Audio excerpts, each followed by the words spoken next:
I found the parliamentary democratic system existing here and the democracy are having serious contradictions. So, at the outset, I must say the concept of secularism cannot be protected by our existing parliamentary democratic system. As I have said, there are only contradictions between concept of secularism and democracy. Whatever may be the declared objectives of religion, all religion created here only disharmony, intolerance, violence, and the like. We can find a contrary instance in this aspect to touch and show in our history. All that created here is disharmony, enmity and thereby calamity, and intolerance and inconsistency between peoples of all regions. And especially utter fascism is the speciality of all religion. We have numerous examples for that. The Pope of Catholics quite often or frequently declare a person as saint. The Catholics felt without any hesitation approve that declaration and they adore that saint forever. We can see much and much saints around here.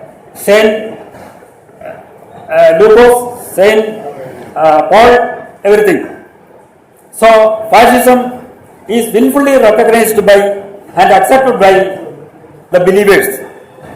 But in case of democracy, the concept is something different. Concept of democracy is basically a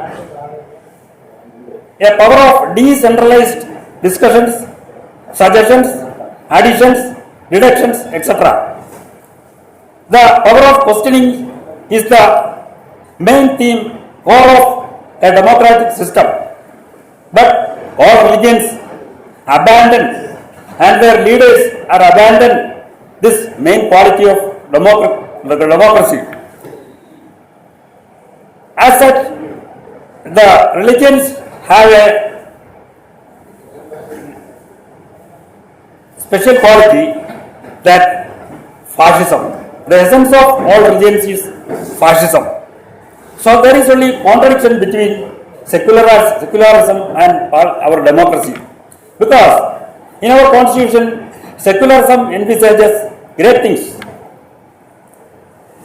Secularism does not eliminate any religion or eradicate any religion.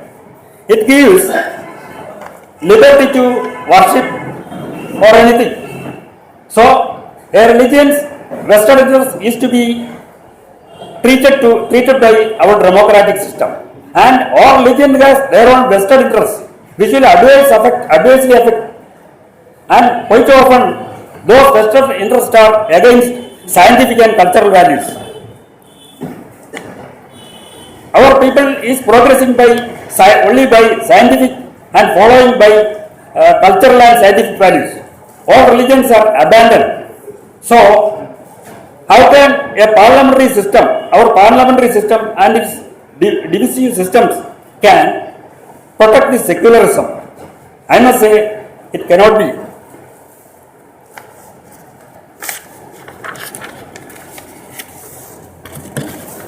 And moreover, in central and state government is quite often formulated by coalition ministries.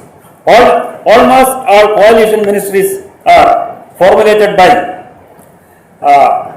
religious or caste minority or majority groups. This minority or majority religious and caste group has their own vested interests.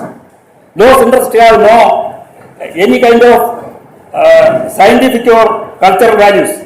But the coalition government recognized those vested interests in order to in order to avoid disgrace or fall of that ministry.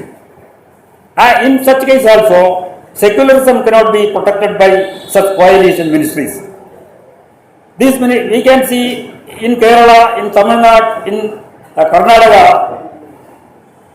different types of minority and majority religious and caste groups are integral part of these governments. Those governments cannot protect secularism. And in the tenure of Rajiv Gandhi government, all of you know, telecasted Ramayanam and Mahabharata. And the people of India greatly impressed by those Ramayanam, Mahabharata serials. The villagers of North India has devoted those serials, and they became adamant with the serials. Please go back to 2 decades back, and the Doordarshan and Rajiv Gandhi government was played a political tactics to Hindu voters to cast vote in favor of Congress party. That was the trick played by Rajiv Gandhi government. In those days, BJP was also trying to appease the Hindu voters in Ayodhya case in order to override that political tactics of BJP. The Rajiv Gandhi and Doordarshan played this trick to telecast Ramayana and Mahabharata.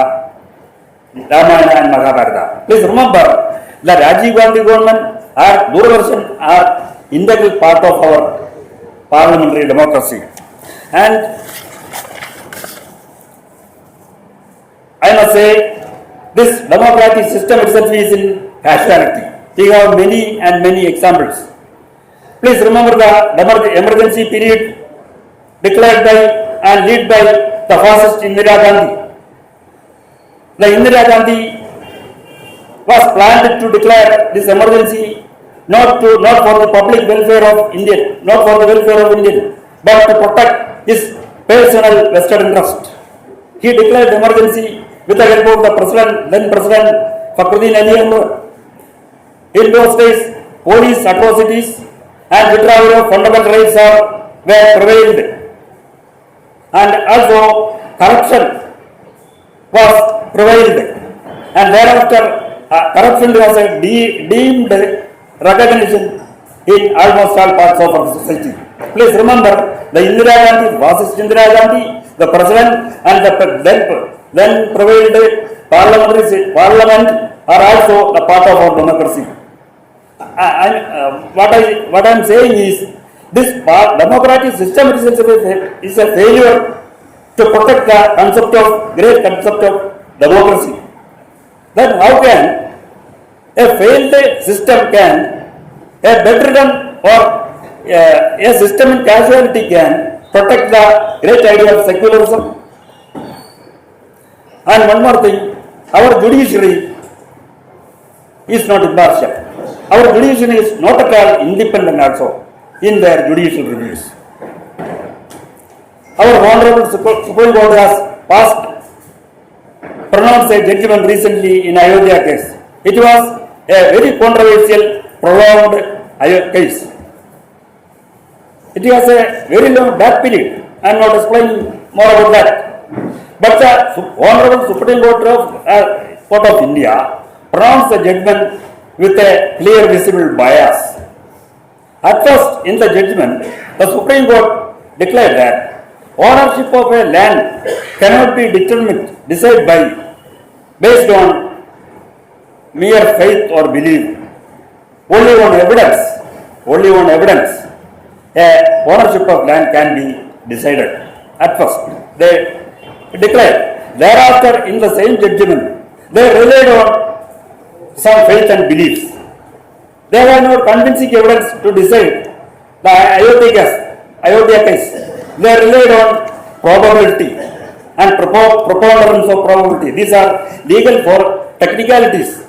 They found that and they declared that and they pronounced that some Hindu worship were existed before since the period 1857 itself.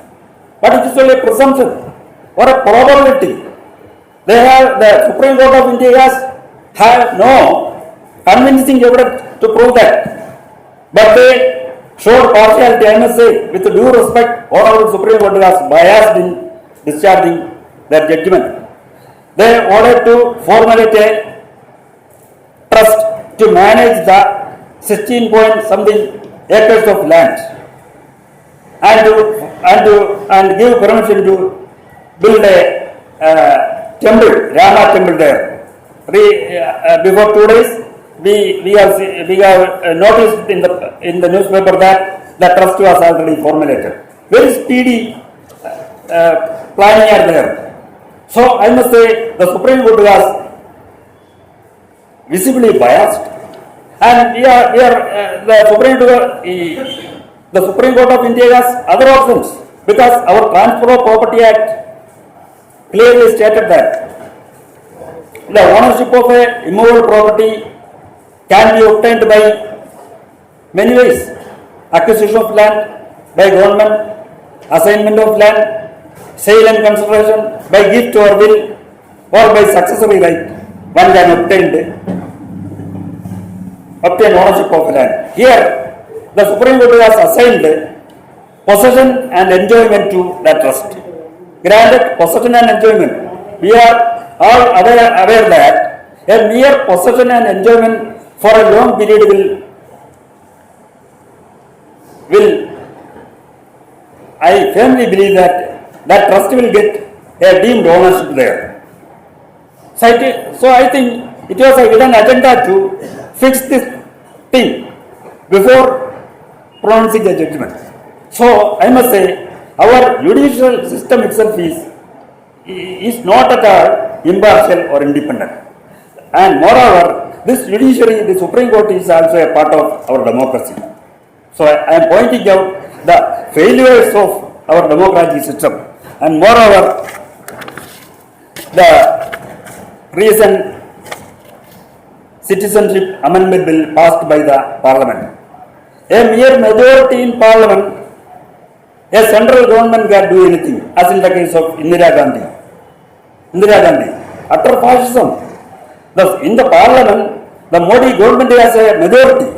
But what they have passed, our constitution defines citizen as a citizen of a state is a person who enjoys full civil and political rights. And Article 15 of Indian Constitution guaranteed us a fundamental right, that the right not to be discriminated against the citizen on the ground of religion, race, caste, sex or place of birth.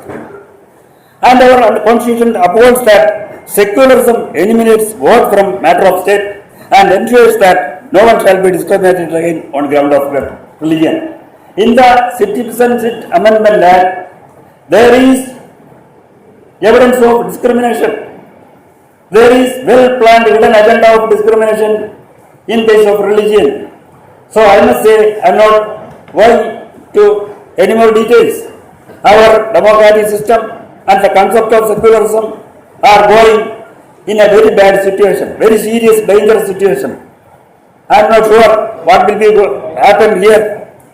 And moreover, our democratic system and our parliamentary and legislative assemblies, panchayat, corporation, everything has created social and economic inequality in our state. Very crucial fact. Inequality is the legacy of our system, democratic system. So I must say, it is not the concept of secularism, but the elimination of religions and their innumerous rituals and institutions is the only panacea to solve the issues creating religious fascism, religious fundamentalism and their calamity. So, but we must seek and find better alternative remedies or solutions other than democratic system. Thank you.